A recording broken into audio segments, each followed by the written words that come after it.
अपठित गद्यांश व पद्यांश। अपठित अर्थात जो पहले से ना पढ़ा हो। अपठित गद्यांश पद्यांश पाठ्य पुस्तक से नहीं लिए जाते। ये कहीं से भी लिए जा सकते हैं एवं किसी भी विषय पर आधारित हो सकते हैं। विद्यार्थी स्वयं किसी विषय को पढ़कर कितना समझ सकते हैं तथा उनका भाषा पर कैसा और कितना नियंत्रण है, यह अपठित गद्यांश पद्यांश में पूछे गए प्रश्नों के उत्तरों से पता चलता है। इन प्रश्नों के उत्तर लिखते समय निम्नलिखित बातों का ध्यान रखना चाहिए। दिए गए गद्यांश पद्यांश को ध्यानपूर्वक पढ़ें। गद्यांश पद्यांश पढ़ते समय दिए गए प्रश्नों पर भी ध्यान दीजिए। उत्तर संक्षिप्त व सरल भाषा में दीजिए। शीर्षक का संबंध गद्यांश पद्यांश के मुख्य भाव से ही संबंधित हो। आगे अभ्यास के लिए कुछ अपठित गद्यांश एवं पद्यांश दिए गए हैं। अपठित गद्यांश। निम्नलिखित गद्यांशों को पढ़कर उनसे संबंधित प्रश्नों के उत्तर दीजिए। अभ्यास के बिना जीवन में सफलता नहीं मिलती। प्रथम बार में प्रत्येक कार्य कुछ कठिन लगता है। यदि व्यक्ति उस कार्य को कठिन समझकर बैठ जाता है तो उसे कभी भी नहीं कर सकता। अमेरिका के राष्ट्रपति ने अभ्यास क्रम नहीं छोड़ा और एक दिन राष्ट्रपति पद प्राप्त कर लिया। यदि हम अभ्यास छोड़ देंगे तो सफलता हमें छोड़ देगी। निरंतर अभ्यास एक ऐसी कुंजी है जो मनुष्य के लिए सफलता के द्वार खोल देती है।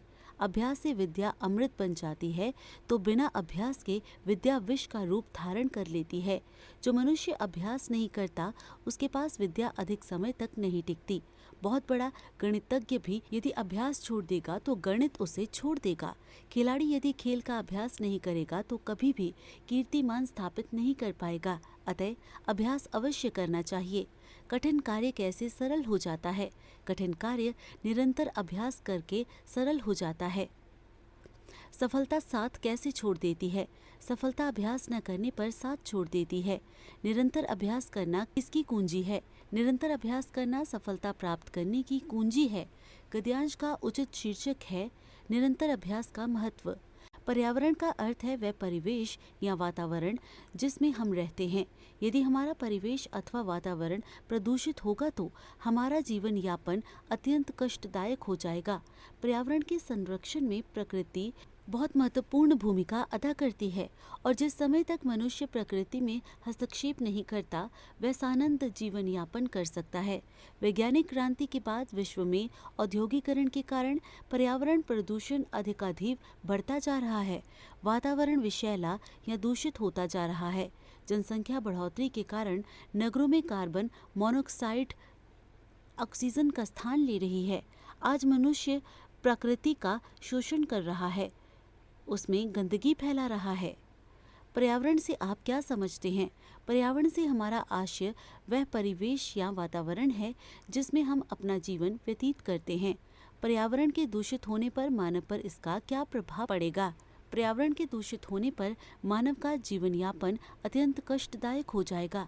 वातावरण के दूषित होने का क्या कारण है? विश्व में औद्योगिकरण और जनसंख्या बढ़ने के कारण वातावरण दूषित हो रहा है। उपयुक्त गद्यांश का उचित शीर्षक दीजिए। प्रदूषण वृद्धि। दैनिक जीवन में हम अनेक लोगों से मिलते हैं जो विभिन्न प्रकार के काम करते हैं। सड़क पर ठेला लगाने वाला, दूध वाला, नगर निगम का सफाई कर्मी, बस कंडक्टर, स्कूल अध्यापक, हमारा सहपाठी और ऐसे ही कई अन्य लोग। शिक्षा, वेतन, परंपरागत चलन और व्यवसाय के स्तर पर कुछ लोग निम्न स्तर पर कार्य करते हैं तो कुछ उच्च स्तर पर। एक माली के कार्य को सरकारी कार्यालय के किसी सचिव के कार्य से अति निम्न स्तर का माना जाता है, किंतु यदि यही अपने कार्य को कुशलतापूर्वक करता है और उत्कृष्ट सेवाएं प्रदान करता है तो उसका कार्य उस सचिव के कार्य से कहीं बेहतर है जो अपने काम में ढिलाई बरतता है तथा अपने उत्तरदायित्वों का निर्वाह नहीं करता। क्या आप ऐसे सचिव को एक आदर्श अधिकारी कह सकते हैं? वास्तव में पद महत्वपूर्ण नहीं है, बल्कि महत्वपूर्ण होता है कार्य के प्रति समर्पण भाव और कार्य प्रणाली में पारदर्शिता। एक माली का कार्य सरकारी से भी बेहतर है यदि माली अपने काम को कुशलता से करे किंतु सचिव ढिलाई बरते। सफाई कर्मी शब्द में कौन सा समास है?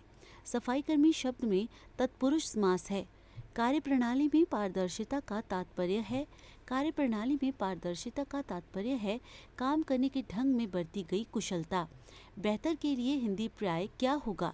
बेहतर के लिए हिंदी पर्याय उत्कृष्ट होगा। इस गद्यांश के लिए उपयुक्त शीर्षक है काम की महिमा। चलना मनुष्य का स्वभाव है। पानी भी चलता है, हवा भी चलती है, समय भी चलता है और मनुष्य भी चलता है। प्राचीन समय में एक स्थान से दूसरे स्थान पर पहुंचने के लिए मनुष्य मीलों पैदल यात्रा करता था। कई बार यात्रा इतनी लंबी हो जाती थी कि वर्षों लग जाते थे। कई बार तो मार्ग में यात्री बीमार होकर मर भी जाते थे। फिर पालकियों का प्रयोग किया जाने लगा।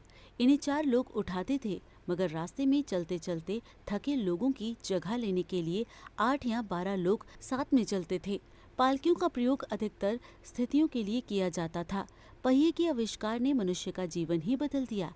इसके आविष्कार से सर्वप्रथम बैलगाड़ी बनी, जिसके द्वारा यात्रा सुगम व सस्ती होने लगी। धीरे धीरे इसी पहिए से मशीन से चलने वाली मोटर गाड़ियां सड़कों पर दौड़ने लगी। प्राचीन समय में मनुष्य कैसी यात्रा करता था? प्राचीन समय में मनुष्य पैदल यात्रा करता था। पालकियों का प्रयोग किनके लिए किया जाता था? पालकियों का प्रयोग अधिकतर स्त्रियों के लिए किया जाता था। पालकी कितने लोग उठाते थे? पालकी 4 लोग उठाते थे। पहिए के आविष्कार के बाद यातायात के किस साधन का निर्माण हुआ? पहिए के आविष्कार के बाद सर्वप्रथम बैलगाड़ी का निर्माण हुआ। उपयुक्त गद्यांश के लिए उचित शीर्षक बताइए। पहिए का आविष्कार। अपठित पद्यांश। निम्नलिखित पद्यांशों को पढ़कर उनसे संबंधित प्रश्नों के उत्तर दीजिए। बात सभी ने है यह मानी, हवा सुबह की बड़ी सुहानी।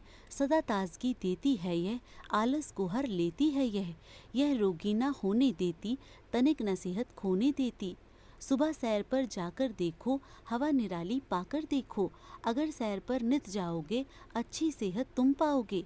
इस कविता में किसका गुणगान किया गया है? इस कविता में सुबह की ताजगी भरी हवा का गुणगान किया गया है। सुबह की हवा के बारे में क्या बताया गया है? सुबह की हवा ताजगी देती है। सुबह सैर पर जाने से क्या लाभ मिलेगा? सुबह सैर पर जाने से अच्छा स्वास्थ्य मिलेगा। इस कविता का सबसे उपयुक्त शीर्षक क्या होगा? अच्छी सेहत एक वरदान। किस बात पर है तना? जहाँ बिठला दिया गया था वहीं पर है बना। प्रगतिशील जगती में तिल भर नहीं डोला है, खाया है मोटापा है, सहलाया चोला है। लेकिन हम तने से फूटी, दिशा दिशा में गई, ऊपर उठी नीचे आई, हर हवा के लिए ढोल बनी लहाई। तना का अर्थ क्या है? तना का अर्थ है तना हुआ वह पेड़ का मुख्य भाग। तने की स्थिति क्या है? तना एक जगह पर स्थिर रहता है तथा मोटा होता जाता है। तने से क्या फूटता है? तने से टहनियाँ फूटती हैं। तने से फूटने वाली टहनियाँ कहाँ कहाँ गई हैं? तने से फूटने वाली टहनियाँ दिशा दिशा में गई हैं। गुलाब फूलों के राजा, कांटों से मुस्काते हो, लाल सफ़ेद गुलाबी पीले सारे जग को भाते हो। तितली देख तुम्हें खुश होती, भौरे गीत सुनाते हैं। चांद और सूरज भी तुमको देख देख सुख पाते हैं। गर्मी में कैसे रहते हो, क्या मुझको बतलाओगे? जाड़ों में कैसे हंसते हो, क्या मुझको सिखलाओगे? मैं भी बन गुलाब इस जग में सबका मन हर्षाऊंगा, फैलाकर अपनी सुगंध को दुनिया को महकाऊंगा। गुलाब फूलों का राजा क्यों है? गुलाब कठिनाइयों में मुस्काता है और अपने सौंदर्य से सबको आकर्षित करता है। तितली और भौरों पर गुलाब का क्या प्रभाव पड़ता है? तितली प्रसन्न होती है और भौरे गीत सुनाते हैं। गुलाब के द्वारा कवि क्या संदेश देना चाहता है? कवि गुलाब के द्वारा संदेश देना चाहता है कि हम जीवन की कठिनाइयों का हंसकर मुकाबला करें, दूसरे के काम आएं और पूरे संसार में खुशियां बांटें। इन पंक्तियों के लिए उचित शीर्षक दीजिए। इन पंक्तियों का उपयुक्त शीर्षक गुलाब हो सकता है।